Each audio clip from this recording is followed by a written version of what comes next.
Welcome to Mini Modernz. My name's Simone and thank you for joining me on my tiny corner on the miniature interweb where we're here to think big, build small. So let's get into it. In today's video, we are going to be making a wall planter, which I sketched up in my dollhouse note and sketchbook, which I made and is available on Amazon. The link is in the description. And if you're also in the market for keeping your juices flowing, I've got my miniature prompt journal, which is also available on Amazon too, and also in my Etsy store as a printable. So go ahead and check those out. But for today's video, we're going to crack on with the wall planter. I'm going to be using some balsa wood and coffee stirrers to make the planter. You're also going to need a ruler, an X-Acto blade and some glue. So depending on what size you want your planter, this is going to be the length of it. I do start with 150 millimeters, but I do trim it down afterwards because I want to change the size of my planter. But first of all, we're just going to cut these into little strips that are 5 millimeters thick and 150 millimeters in length. I love using balsa wood because it's a nice soft wood, but if you want, you can still do this with cardboard or grey craft board or anything. Just add some layers to it so you get the right thickness. So I'm just going to slice through this like butter. I'm going to get myself 2 pieces to start with. So I've got the 2 pieces for the main length cut. And now I'm going to cut 2 pieces for the top and bottom. And they're going to be 60 millimeters. Again, when it comes to measurements, it depends what you're working on and the preference. But for the project that I'm doing, this is the perfect size. So I'm actually going to need 3 of these smaller pieces. So 1 for the top, 1 for the bottom, and 1 to go across the middle. So right now I'm just going to line them up, and I'm just using my mat just to help me guide it and make sure that it's all straight. So I'm going to line them up and then I'm going to stick all these pieces together. So the basic frame has been done. The top and bottom pieces have been stuck on. Now I'm going to add some pieces in the middle just to give me some extra structure. And again, if you're making one of these for yourself, you can decide how far you want the gaps to be. It's completely up to you. So you could just play around, move it around. But I've actually decided that I'm going to put 2 of these beams in the middle to start with. As I'm recording this video as well, I'm changing my ideas as I go along. So that's always the fun part of crafting and creating. As long as you've got a basic idea of what you want to do, you can then change and mold it to fit. As I said, this is going on a project that I'm going to be showing you guys very, very soon. And I cannot wait to show you. But the measurements that I've got right now actually are a little too big for the project that I'm doing. So I do end up cutting this down a little bit. But for now, I'm just going to put the little pieces in the middle, and I've decided 2 of them will be about right for what I need to do. So I'm going to try and make sure that they're equally spaced and pop them down. And this is how it looks so far. So I've made sure that the 2 end pieces are bigger than the middle. So the top part is 65 millimeters, the middle is 55 millimeters, and the end is also 65 millimeters. I just wanted some variation and not to have it all the same. Completely up to you how you do this. I'm just showing you some basic techniques in case you want to create one of your own. So the next step is to make some paneling for the back of this planter. And I'm just going to use some coffee stirrers to do that. I'm just going to line them up, get the measurements and cut them down to size. Also, what I would ordinarily do is paint everything first. I personally like to paint before I stick things together because I don't like the clumps of glue that you can get. So that's just a heads up. If you already know what you're doing and the materials you're going to use, I would just say paint them in advance and then just cut and trim them down to size.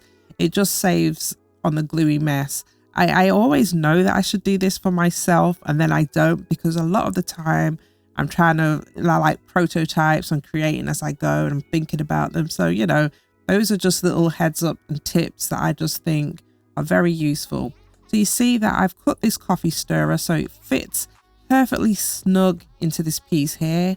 And what I'm going to do is just stick a whole bunch of them along this top piece here, just to give it a nice modern look and design. I'll also use a toothpick as my divider, so there's going to be an equal gap in between each panel. So you can see here, I'm just going to be pressing that up against the top.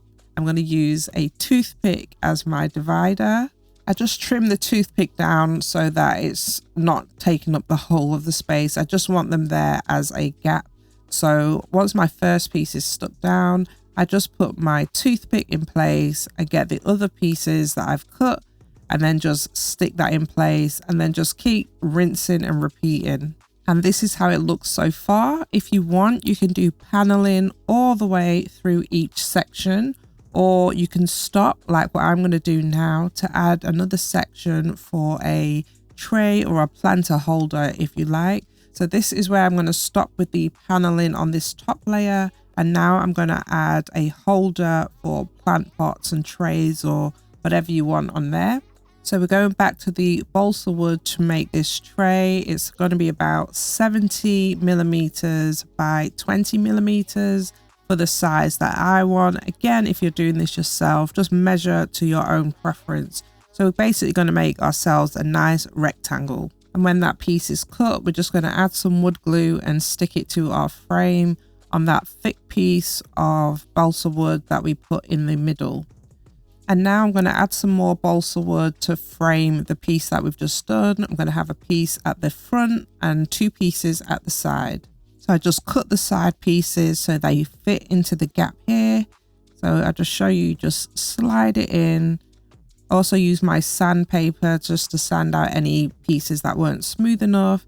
So we're just going to fit that in on both sides. We've got one there, and then we're going to put the other one on the other side. So it looks like this.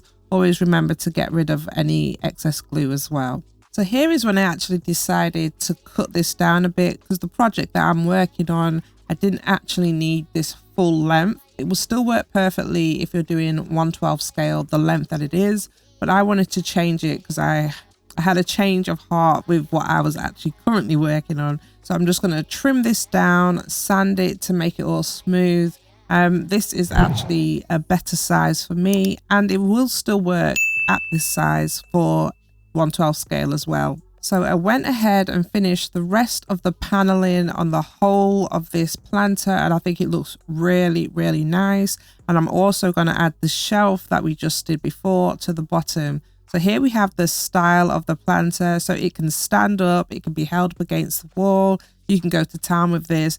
And now is the option of painting: black, white, wooden, pink. You can go crazy, but because mine is going to be the modern style, I'm going to go for like an oaky tiki brown. I've mentioned before, I've got these tester paints and they come in some really lovely colors. There will be a link in the description if you want to get yourself one of these.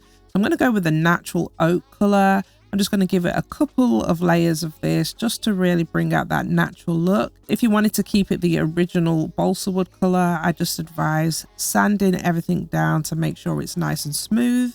And as I said before, if you already know what color you want, painting in advance would be really good. This is going to be perfect. I'm going to go ahead and paint this, and then we get to see the final results. And if you made it to this part of the video, thank you so much for watching. As usual, I'd like to give a huge shout out to my Facebook group, Think Big, Build Small. They're absolutely amazing over there. If you want to be part of it, go ahead and look in the description for the link. It's a private, small group, but we all really like to connect and get together. So go over and get involved. Also, a massive shout out to my Patreons. I appreciate you guys for stepping over there and taking that chance with me and showing your support. And an extra shout out goes to Suki Tabor for being part of my mini structures over on Patreon. Your continued support means the world to me, and I appreciate you so much. And Futurebird, thank you for being part of the mini founders squad. You're absolutely amazing, and thank you for being here. And let's not forget our Susan. Thank you for being part of the mini founders squad also. You guys are absolutely fantastic. Keep up the support. Everything that I get from you guys over on Patreon, I use to put back into making awesome videos, I hope. And let's get on with the final reveal. If you guys have enjoyed this video, make sure you leave a like, share, and subscribe. Let me know if you got any value from the video, if it was useful to you at all, and make sure you stay tuned for the next video where we make some nice little flowers and plants to put on this planter. Thank you so much for watching, and I'll see you in the next video. Bye-bye. Like, share, subscribe.